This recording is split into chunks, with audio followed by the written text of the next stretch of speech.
gaman að sjá hvað margir komnir hérna. Flokkstjórn, félagar, rangæingar, hvað er gestir? Við erum á góðum stað. Við erum sannarlega rétt fólk á réttum tíma til að safnast hérna saman á Hellu til að taka stöðuna og leggja línur á framhaldið. Núna þurfum við að ræsa vélarnar fyrir veturinn af því við höfum verk að vinna og ábyrgð okkar er mikil.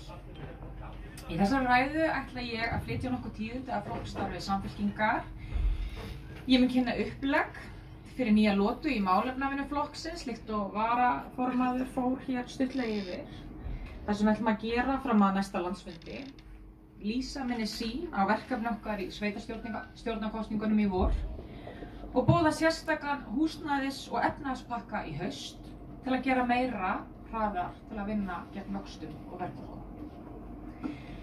En fyrst vil ég segja þetta. Við jafnaðarmenn erum í góðri stöðu.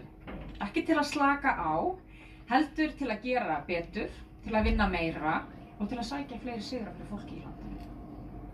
Það er alveg ljóst að sigurinn í þingkosningunum á síðasta ári var aldrei endapunkturinn á neinu, heldur uppaf, nýtt uppaf fyrir flokkinn og fyrir þjóðina.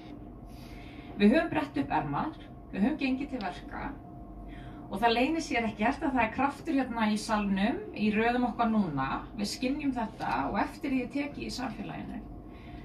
Og þess vegna segi ég að Samfylkingin hún hefur aldrei, að mínu mati, verið eins sterk, eins samstillt, eins vel staðsett, eins þétt með þjóðinni og eins sterk á bakvið hinn vinnandi almenna mann á Íslandi og til þjónustu reiðubúin.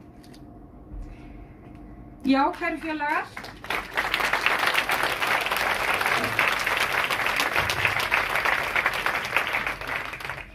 Við finnum þetta öll. Við finnum þetta upp úr og niður úr flokknum okkar. Hugarfarið er rétt, viljinn er sterkur, hæfnin er til staðar og við erum samstilltari en nokkru sinni fyrr og þetta er gleðilegt. Samfylking í þjónustu þjóðar, í forystu ríkisstjórn og víða í sveitarstjórnum, reiðubúin til verka í ennþá fleiri sveitarfélögum, hringir í kringum landið, fáið til þess traust. Og hvernig gerðum við þetta? Við sögðumst ætla að fara aftur í kjarnann.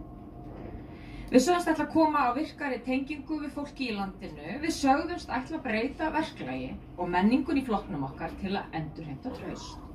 Og allt þetta höfum við gert.